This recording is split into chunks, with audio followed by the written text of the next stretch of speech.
എൻ്റെ പേര് അബ്ദുറഹ്മാൻ, സ്ഥലം കൊല്ലം. ബ്രദർ ആൻ്റണിയോടാണ് ചോദ്യം.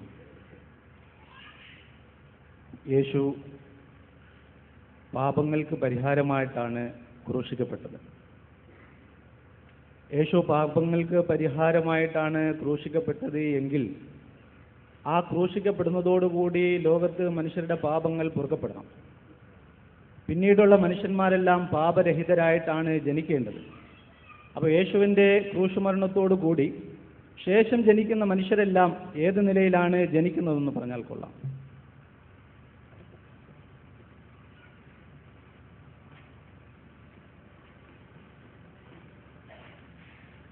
യേശുവിൻ്റെ ക്രൂശിലെ മരണത്തോട് തന്നെ പാപം നീങ്ങിപ്പോയി. അത് വിശ്വസിക്കുന്നതിലൊക്കെ അത് ലഭിക്കുകയുള്ളൂ. യേശുവിൻ്റെ ക്രൂശിലെ മരണത്തിൽ വിശ്വസിക്കുന്നവർക്ക് മാത്രമേ അത് കിട്ടൂ.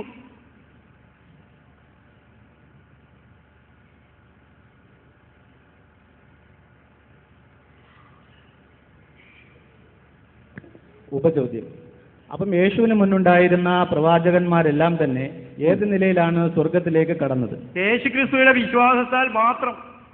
വരാനിരിക്കുന്ന മിശിഹായെക്കുറിച്ച് അവരാണ് സംസാരിച്ചത്. പ്രവാചകന്മാരെല്ലാം മിശിഹായെ പറ്റിയാണ് സംസാരിച്ചത്. അതുകൊണ്ട് യേശു പറഞ്ഞു, അബ്രഹാം മോശ തുടങ്ങി സകല പ്രവാചകന്മാരും എന്നെക്കുറിച്ചാണ് പറയുന്നത്.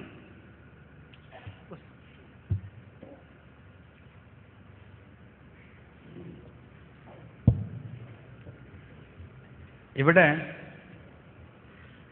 ജന്മപാപം പരിഹരിക്കപ്പെട്ടത് യേശുവിൻ്റെ ക്രൂശീകരണത്തിലൂടെയാണെങ്കിൽ പിന്നീട് ആ ക്രൂശീകരണം വിശ്വസിച്ചവന് മാത്രമേ ആ പരിഹാരം കിട്ടൂ എന്ന് പറയുന്നില്ല. എന്താ അർത്ഥമുള്ളത്?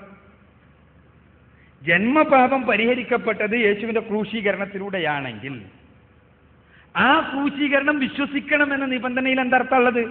അത് പരിഹാരം ലഭിക്കണമെങ്കിൽ ക്രൂശീകരണത്തിലൂടെ പരിഹരിക്കപ്പെട്ടു കഴിഞ്ഞു. ഇനി പിന്നെ അത് വിശ്വസിച്ചവന് മാത്രമേ പരിഹാരമുള്ളൂ എന്ന് പറയുന്നതിൽ അർത്ഥമില്ല. ഒന്ന്.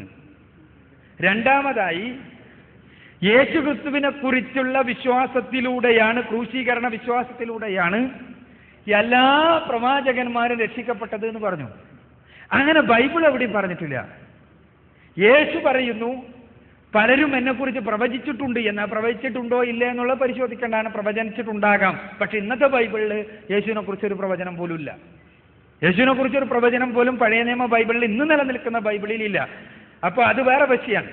പക്ഷേ പ്രവാചകന്മാർ പ്രവചിച്ചിട്ടുണ്ടാകാം മിശിഹയെക്കുറിച്ച്. കാരണം ആ പ്രവചനം ഉള്ളത് കൊണ്ട് തന്നെ യഹൂദന്മാർക്ക് ഇങ്ങനെ ഒരു മിശിഹ വരും എന്നുള്ളൊരു പ്രതീക്ഷ ഉണ്ടായിരുന്നു എന്ന് നമുക്ക് കാണാൻ കഴിയും. യോഹന്നാന്റെ സുവിശേഷത്തിലെ 1-ാം അധ്യായത്തിലെ 19-ാമത്തെ വചനത്തിൽ കാണാൻ കഴിയും. യോഹന്നാൻ സ്നാപകൻ വന്നപ്പോൾ, നീ ആരാണ്? നീ യേശുവാണോ എന്ന് ചോദിച്ചത്. നീ മിശിഹയാണോ എന്ന് ചോദിച്ചത്.